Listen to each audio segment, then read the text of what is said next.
આજે 17મી ઓગસ્ટ 2025 રવિવારના દિવસે આજના ચિંતનમાં તમામ સંતો હરિભક્તોને મારા સાષ્ટાંગ પ્રણામ. જય સ્વામિનારાયણ. આજનું ચિંતન નંદ સંતોના કીર્તનો, મર્મ અને રહસ્ય. ધર્મ કુંવરની રીત સુણી મનમાં ધરો, તો તમે રહેશો મગન સદા હરિસંગ જો. જે જે વચન કહે સુંદર વર શ્યામળો, સુખ ઉપજે તેમ કરવો શુદ્ધ વિચારજો. મુક્તાનંદના નાથ સદા સુખદાયી છે, એવું જાણી કરજો પૂર્ણ પ્યારજો. ધર્મકુંવરની રીત સુણી મનમાં ધરો. મુક્તાનંદ સ્વામીનો સમાગમ આપણે કરી રહ્યા છીએ. અદ્ભુત ઉપદેશ વચનો કયા છે. અખંડ સુખ અને શાંતિનો અનુભવ કરવો હોય, સંત અને ભગવંત, આપણી આધ્યાત્મિકતા, આપણી ભક્તિ, આપણી સમજણ, આપણા સદ્ગુણો, આપણી નિષ્ઠા, આ બધું જોઈને અતિશય રાજી થાય એવા ભક્ત થવા માટે મુક્તાનંદ સ્વામી આપણને શાસ્ત્ર માત્રના સાર સમાન રહસ્ય અને સિદ્ધાંત પ્રમાણેના શબ્દો, જે આપણે કંઈ કરીએ, વિચારીએ, જોઈએ, બોલીએ, એ 100% સાચા અર્થમાં આધ્યાત્મિકતા બની જાય એવા શબ્દો આ પદની પંક્તિમાં ઉચ્ચારી રહ્યા છે. જે જે વચન કહે સુંદર વર શ્યામળો. આ એક જ પંક્તિ આપણે ઊંડાણપૂર્વક વિચાર કરીશું તો ખ્યાલ આવશે કે આ પંક્તિ આપણને પ્રગટની ભક્તિ અને પ્રગટની ઉપાસના તરફ દોરી જાય છે.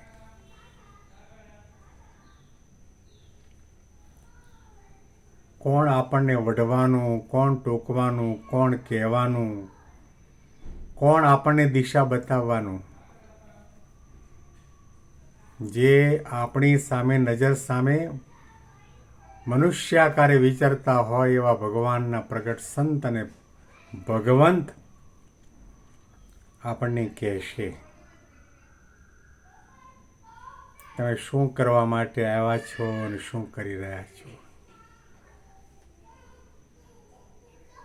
પ્રાપ્તિના મહિમાનો વિચાર કરો. દેહનો નહીં, આત્માનો વિચાર કરો. તમે દેહ, ઇન્દ્રિયો, મન, પ્રાણથી જુદા છો. જગત તમારી નજર સામે જે કંઈ દેખાય છે એ નાશવંત છે, ક્ષણભંગુર છે, દુઃખનું કારણ છે. એમાં જો વધુ પ્રમાણમાં આસક્તિ વાસના થયા તો જન્મ મરણ લેવડાવશે. અનંત કોટી બ્રહ્માંડની અંદર આપણા સાચા સગા, આપણને તારનાર, આપણને ઉગારનાર, આપણને ભગવાનના સુખે સુખિયા કરનાર કોઈ પણ તત્વ હોય તો બ્રહ્મ ને પરબ્રહ્મ છે. એ ભગવાન સદા સાકાર છે. એ ભગવાન સદાને માટે સર્વોપરી પરમ તત્વ પરમાત્મા પુરુષોત્તમ નારાયણ છે. એ ભગવાન અનંત કોટી બ્રહ્માંડના એકમાત્ર કર્તા હર્તા છે. અંતર્યામી છે, કરુણા સાગર છે, દયા નિદાન છે, પરમ ઉપકારી છે. આવું સમજીને તમે એ વચનને મનમાં દ્રઢ કરો અને નક્કી કરી રાખો કે મહારાજના કહેલા સિદ્ધાંત, શબ્દો, આદેશ અને વચનને જીવમાં દ્રઢ કરીશું તો જ આપણને સુખ અને શાંતિનો અનુભવ થશે. સુખ ઉપજે તેમ કરવો શુદ્ધ વિચારજો. મહારાજે કહ્યું સેવા કરો, મહારાજે કહ્યું સત્સંગ કરો, મહારાજે કહ્યું ભક્તિ કરો, મહારાજે કહ્યું આજ્ઞા પાળો, દાન ધર્માદો કરો, તપશ્ચર્યા કરો, વ્રત કરો. પણ એ બધું કરવા છતાં પણ જો આપણને સુખ અને શાંતિનો અનુભવ ન થતો હોય તો સમજવો કે આપણી દિશા બદલાઈ ગઈ છે. શ્રીજી મહારાજે શિક્ષાપત્રીમાં આજ્ઞા કરી કે અમારા સંતો, હરિભક્તો, આશ્રિતોએ સવારના પ્રાતઃકાળે સ્નાન કરીને ઉત્તર મુખે અથવા તો પૂર્વ મુખે બેસીને પ્રાતઃ પૂજા કરવી.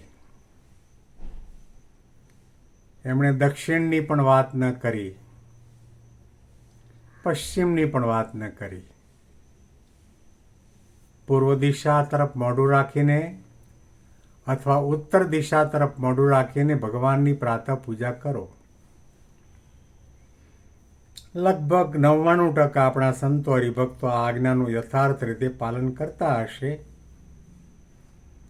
કેટલાક સૂર્યવંશી હોય અને તપાસ કરવાની જરૂર ન પડે કે પૂર્વ દિશા કઈ બાજુ અને ઉત્તર દિશા કઈ બાજુ. પણ જે વહેલા બ્રહ્મ મુહૂર્તમાં ઉઠીને પ્રાતઃ પૂજા કરતા હોય, વિચરણ કરતા હોય, તો એ લોકોની પાસે પોતાની પાસે નાનો એવડો કંપાસ હોકાયંત્ર હોય છે. એ રાખીને તપાસ કરે કે ઉત્તર ધ્રુવ કઈ બાજુ છે અને એ પ્રમાણે દિશા તરફ મોઢું રાખીને પૂજા કરે.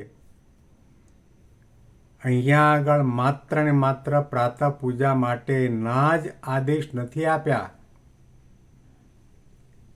તમે માળા કરો, ધ્યાન કરો, દર્શન કરો, કથા કરો, કથા સાંભળો, સેવા કરો, સત્સંગ કરો, આ બધી ક્રિયાની અંદર આપણે દિશાનું ધ્યાન રાખવાની જરૂર છે. ઘણી વખત બહુધા એવું બનતું હોય,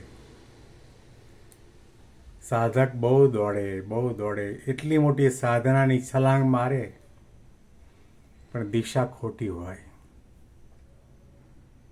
માળા કરે, વ્રત કરે, દાન કરે, યજ્ઞ કરે, એવું દોડે આપણને થાય કે આના જેવી ભક્તિ, આના જેવું ભક્તપણું કોઈનામાં નહીં, પરંતુ ઊંધી દિશામાં દોડતો હોય. લોકોની વાહવા માટે, પ્રશંસા માટે, આ જગતના પંચવિષયની પ્રાપ્તિ, સત્તા, સંપત્તિ, વૈભવ માટે દોડતો હોય તો સમજી લો કે એ મહારાજની આજ્ઞા નથી પાળતો. મહારાજે કહ્યું પૂર્વ દિશા અને ઉત્તર દિશામાં મુખ રાખો, એટલે કે ભગવાન સન્મુખ વૃત્તિ રાખીને માત્ર ને માત્ર ભગવાનને અને સંતને જ રાજી કરવા માટે તમારી શ્રદ્ધા, શક્તિ, શારીરિક અનુકૂળતા પ્રમાણે દોડો, એની ના નથી. જે જે વચન કહે સુંદર વર શ્યામળો, સુખ ઉપજે તેમાં કરવો શુદ્ધ વિચારજો. મુક્તાનંદના નાથ સદા સુખદાયી છે, એવું જાણી કરજો પૂર્ણ પ્યારજો. ધર્મકુંવરની રીત સુણી મનમાં ધરો, મુક્તાનંદના નાથ સદા સુખદાયી છે. સદાના માટે સુખ આપવાવાળા, શાંતિ આપવાવાળા, આનંદ આપવાવાળા, દુઃખ, ઉપાધિ અને 3 તાપમાંથી મુક્ત કરવાવાળા તત્વ કંઈ પણ હોય તો સંત અને ભગવંત છે.